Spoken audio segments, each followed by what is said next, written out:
형제들아, 내가 너희와 같이 되었은즉 너희도 나와 같이 되기를 구하노라. 너희가 내게 해롭게 하지 아니하였느니라. 내가 처음에 육체의 약함으로 말미암아 너희에게 복음을 전한 것을 너희가 아는 바라.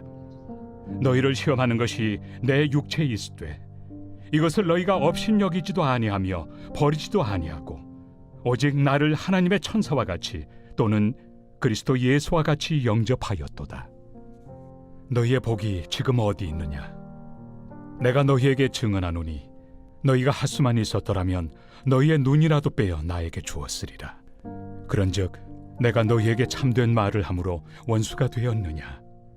그들이 너희에게 대하여 열심 내는 것은 좋은 뜻이 아니요 오직 너희를 이간시켜 너희로 그들에게 대하여 열심을 내게 하려 함이라. 좋은 일에 대하여 열심으로 사모함을 받음은 내가 너희를 대하였을 때뿐 아니라 언제든지 좋으니라.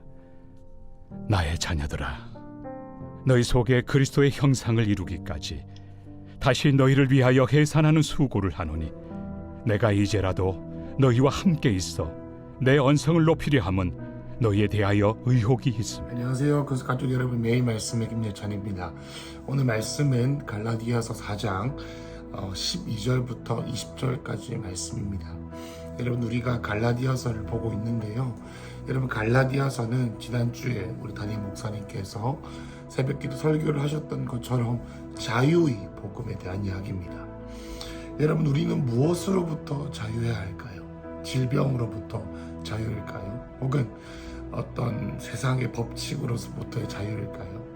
여러분, 성경에서 말하는 이 자유다라는 것은 바로 우리 자신으로부터의 자유다라고 말하는 것이 가장 상징적이라고 볼 수 있습니다. 왜 우리는 우리 자신으로부터 자유를 얻어야 할까요? 여러분, 갈라디아서 2장 말씀처럼 그런즉 이제는 내가 산 것이 아니다, 혹은 내가 십자가에 못 박혔다, 이런 의미들은 무엇을 말하냐면요, 나의 성질이 죽는다, 혹은 나의 욕망이 죽는다, 이런 의미라기보다는 나의 옛 사람이라고 하는 존재 자체가 죽는다라는 뜻입니다. 이것은 무엇을 의미하냐면은 우리가 예수 그리스도를 주로 영접하고 하나님을 믿음으로 신앙생활을 하는데, 그 신앙생활을 하는 데 있어서 우리 가운데 하나님을 믿는 십자가의 도와 부딪히는 것이 있는데, 그것이 뭐냐면 나의 옛자, 내가 너무나도 익숙했던 나의 가치, 나의 생각, 뭐라고 할까요? 나의 옛날에 내가 예수님을 믿기 전에 살았던 방식들, 혹은 나의 돈에 대한, 시간에 대한, 자존심에 대한, 명예에 대한, 가정에 대한, 결혼에 대한 이 모든 가치들이 있는데, 우리가 예수님을 믿는 이 모든 것을 가지고 예수님을 믿는 거예요. 그러니까 예수님을 믿는 것이 항상 죄를 짓는 것 말고는 내 삶의 열매가 없는 것 같은 그러한 삶을 산다는 것이죠. 그러니 이 바울이 갈라디아 교회 성도들에게 말한 것은 그리스도 예수 안에 있는 모든 자들은 새로운 피조물이다. 그런즉 이제는 내가 산 것이 아니다.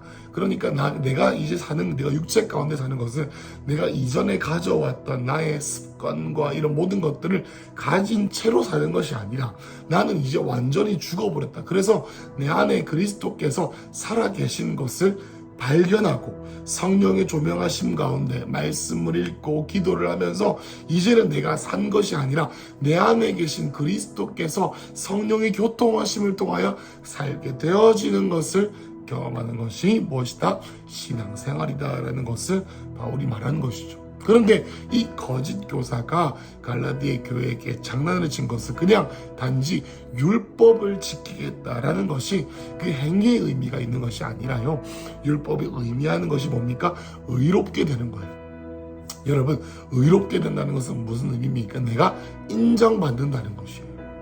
여러분, 율법으로 의롭게 된다라는 말은 무슨 말이냐면, 내가 율법이라고 하는 정확한 1번, 2번, 3번 쭉쭉 해서 613번까지 행위를 해서 그것을 내가 그 공로들을 가지고 와서 내가 하나님께 인정받을 수 있겠죠 라고 하는 그러한 종류의 마인드입니다. 그러니까 똑같은 행동처럼 보여도 그것이 그 행동으로 인해서 하나님께 인정받으려고 하는 건지, 아니면 내 안에 계신 예수님께서 나를 하여금 그 행위를 하게 하셔서 하는 건지 차이가 있다라는 것이죠. 그런데 이 거짓 교사가 갈라디아 성도들에게 한 장난이 무엇입니까? 그게 아니다라는 거예요. 그게 아니라 율법이라고 하는 구체적인 행위를 가지고 그걸 해야지만 하나님께 인정을 받는 것이다 라고 말하면서 이 갈라디아 교회의 성도들에게 장난을 칩니다. 여러분, 우리는 이것을 어떻게 적용하냐면요, 여러분, 우리가 신앙생활을 하면서 교회에서 하나님의 은혜를 충분히 누리고 그 내 안에 계신 예수님의 은혜와 예수님의 그 함께하심과 성령님의 교통하심을 통하여 우리가 신앙생활을 해야 하는데, 그것이 아니라 신앙생활 하다 보면 어떻게 먹고 사는 문제, 그리고 또 여러 가지 교회 안에서의 알력 다툼들, 인정받고 싶은 것들, 수많은 잘못된 기준들이 우리 가운데 마치 사단이 우리의 마음에 불화살을 쏘는 것처럼 던지는 거예요.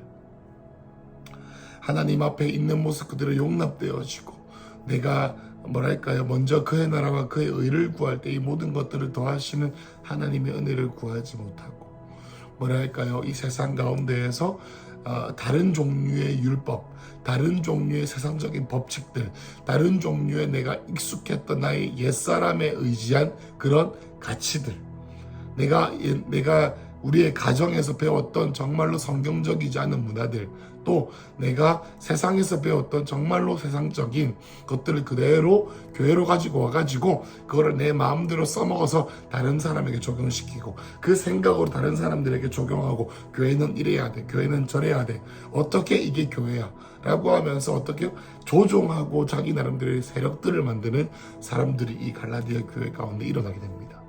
이런 사람들을 거짓 교사다라고 하죠.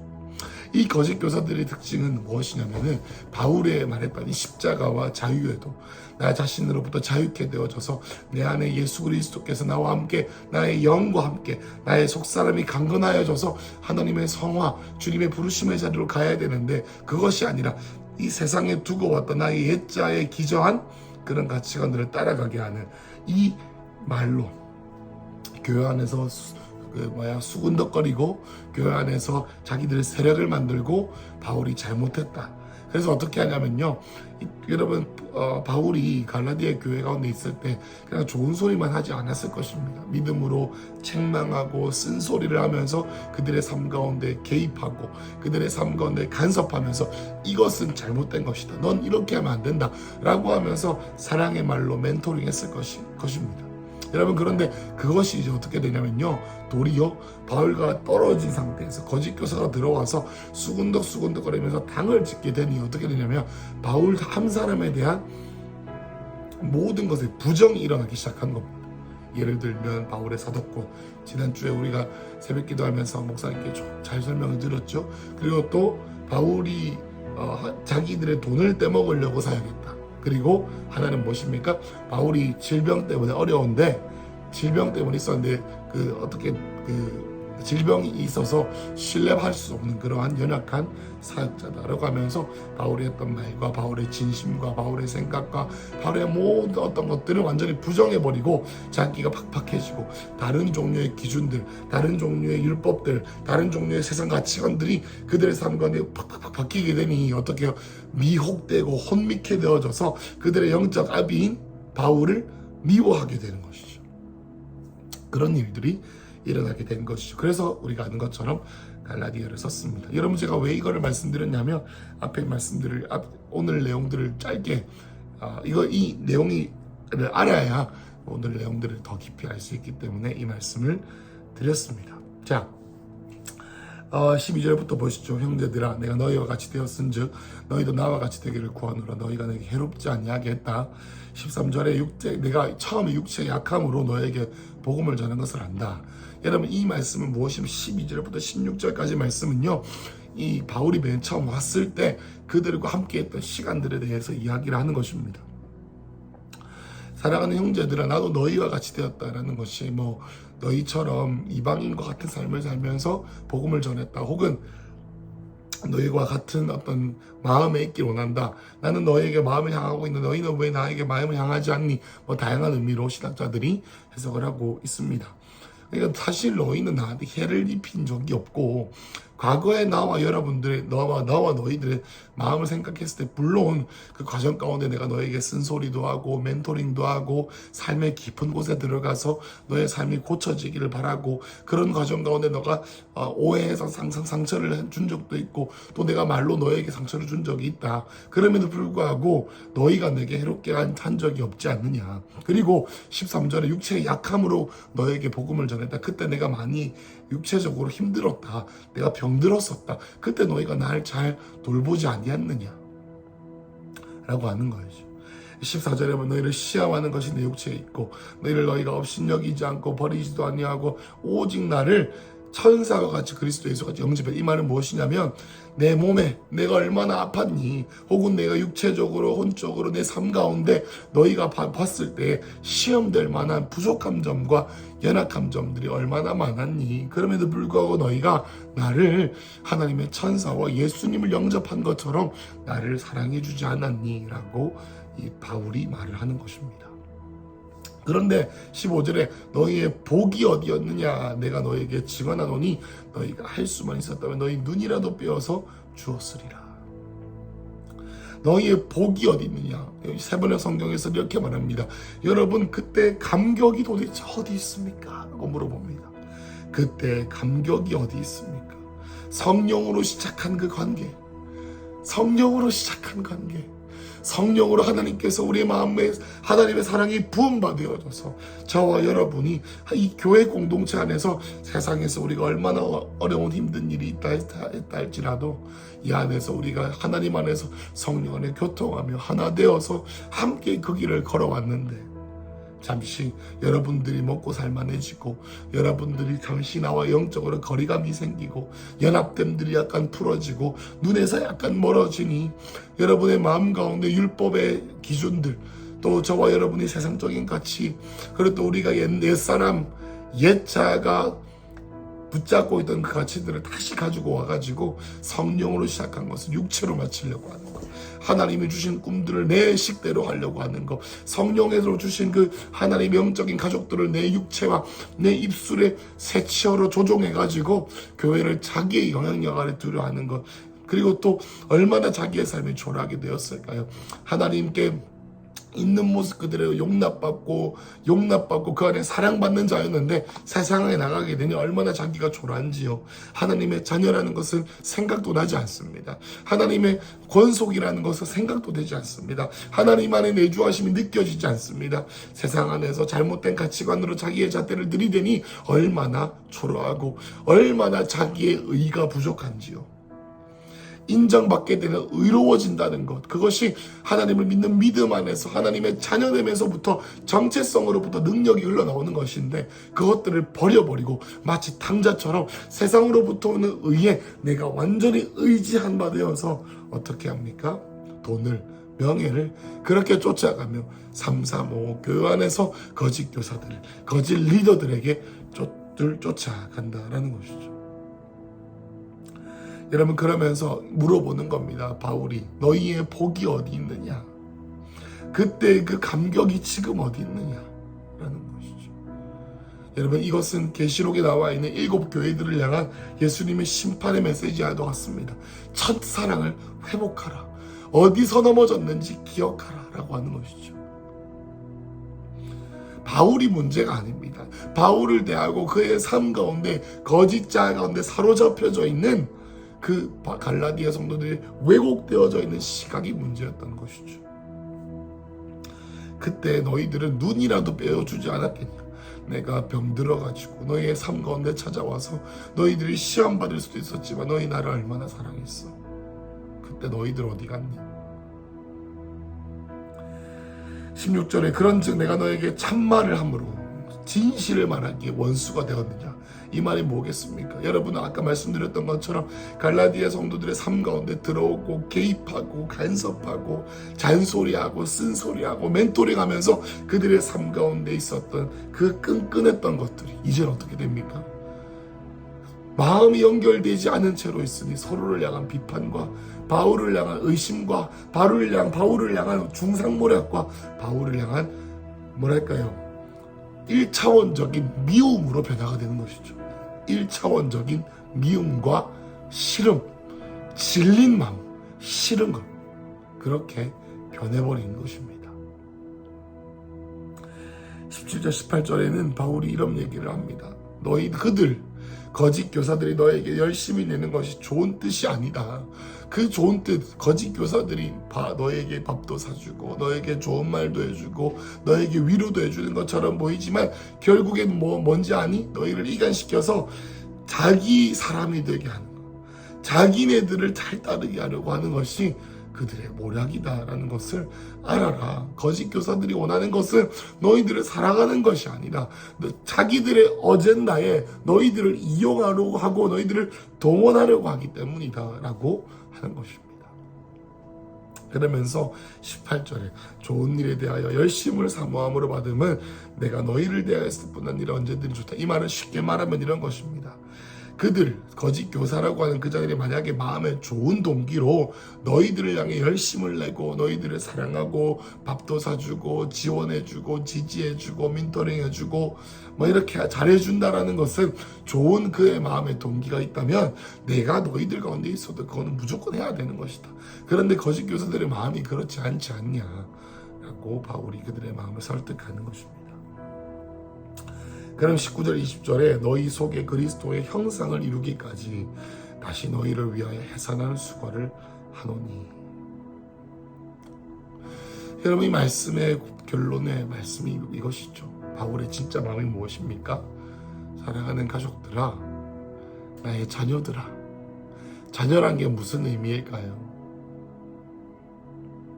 너무 사랑하는 대상인 거죠. 너무 사랑스러운 사람들인 거죠. 내 마음을 아프게 해도 내 자녀 같은 사람들인 거죠. 나를 버린 것처럼 보이고 나를 향해 비판하고 뒤에서 수군덕거리고 거짓 교사들의 꼬임에 넘어가지고 그 2차 뉴스를 퍼뜨리면서 교회를 어지럽히게 만드는 그 사람조차도 자기의 자녀인 거예요. 내 새끼들인 거죠. 그들에게 또 말하는 겁니다. 너희 속에 그리스도의 형상을 이루기까지 내가 또 해산하겠다. 해산한다는 것은 뭐냐면 임신 이런 게 아니라요, 애를 낳는 그 순간입니다. 여러분, 바울의 목적이 무엇일까요? 갈라디아 성도들이 자기 말 따르는 것, 거짓 교사들이 자기를 따라왔던 것처럼 자기를 사랑해 주는 것 아닙니다. 그들의 심령 가운데에 그리스도의 형상이, 예수님과의 관계가 자유케 되는 것, 그들이 그렇게도 얽매였다 세상 법에서 벗어나서 성령의 생명의 법이 너를 해방하였다. 예수님이 너의 안에 계신다. 성령님께서 너의 삶을 인도하신다. 너의 삶의 무게가 아무리 무거워도 하나님 함께 하시고 그에게 붙들리면 너의 삶이 자유케 될 수 있다. 그러니 세상으로부터는 수많은 삶의 무게를 너희가 거짓말 당하지 마라. 힘을 내라. 열심을 내라. 하나님을 따라가라라고 하는 그런 성령의 충만함에 의한 그러한 삶을 그들이 살기 원했던 것이죠. 교회 안에서 인정받으라. 교회 안에서 바람직하게 살아라. 그게 중요한 게 아닌 것이죠. 예수님을 뜨겁게 사랑해라. 여러분, 저번에 우리가 요한일서 1, 2, 3서 봤던 것처럼 장로였던 요한의 가장 큰 꿈이 무엇입니까? 나의 자녀들과 같은 너희들이 예수님을 뜨겁게 사랑하는 것, 하나님과 관계를 갖는 것, 그것입니다. 사랑하는 가족 여러분, 이것이 바로 바울의 마음이었죠. 오늘 말씀을 마무리하며 우리가 두 가지 관점으로 우리가 반응했으면 좋겠습니다. 하나는 팔로워, 따르는 제자로서의 마음이고, 두 번째 리더, 영혼들을 사랑하는 자로서 반응하면 좋겠습니다. 첫 번째, 여러분, 우리가 팔로워로서 따르는 자들로서 우리는 얼마나 영적 리더들에게 순종하고 있습니까? 여러분, 때로는 우리의 팔로워로서 리더들이 말하는 말들이 우리에게 때로는 그 책망하는 말과 잔소리하는 말과 멘토링하는 것들을 이렇게 아프게 느껴질 수 있습니다. 그렇지만 그럼에도 불구하고 바울이 아플 때에 갈라디아 교회가 그를 사랑했던 것처럼 우리는 함께 우리의 리더들을 통해 하나님께서 우리에게 말씀하신다는 것을 꼭 알아야 합니다. 마치 하나님께서 모세를 사용하셔서 십계명을 이스라엘 백성들에게 주셨던 것처럼 또 많은 하나님의 리더들과 주의 종들을 통하여서 하나님의 말씀과 주님의 그 시즌을 향하신 하나님의 말씀과 시즌 가운데 그 영적 계절 가운데 주님께서 우리에게 집중해야 된다고 하는 그런 것들을 우리에게 말씀하시는 그것도 하나님의 말씀하시는 통로인 것이죠. 또 우리 셀 가운데에서 셀 리더가 말하고 어떤 사역자들이 말하는 이런 많은 어떤 영적인 어떤 느낌들과 트렌드들과 어떤 계절들과 선포들이 그냥 하는 말이 아니라 성령께서 우리 교회와 저와 여러분들에게 하신다는 것을 꼭 알아야 합니다. 여러분, 그 안에서 우리가 어떻게 반응하고 있나요? 나는 하나님 그렇게 믿지 않아. 내 기준은 달라. 교회가 어떻게 이렇게 할 수 있어? 내 기준은 달라. 내 기준은 다르니 나의 기준에 따를 사람들을 구한다. 이 교회 안에서 내 기준을 따를 사람을 찾는다 라고 하는 자들이 바로 이 거짓 교사들이죠. 그런데 따르는 사람들이 없거나 리더가 내 마음대로 하지 않으면 어떻게 하죠? 리더의 인격과 삶을 깎아내리면서 그의 삶이 얼마나 정당하고 의로운지에 대해서 설명하게 됩니다. 여러분, 이런 팔로워가 돼서는 안 되겠습니다.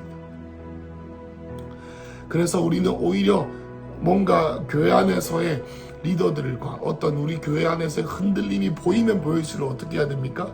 하나님을 경외함으로 교회가 성령의 위로로 하나님께서 하나님의 교회가 전진되어질 수 있도록 누구보다 리더, 누구보다 이 바울의 마음을 바울이 그의 마음을 얼마나 누군가 알아주기 원했을까요? 그죠?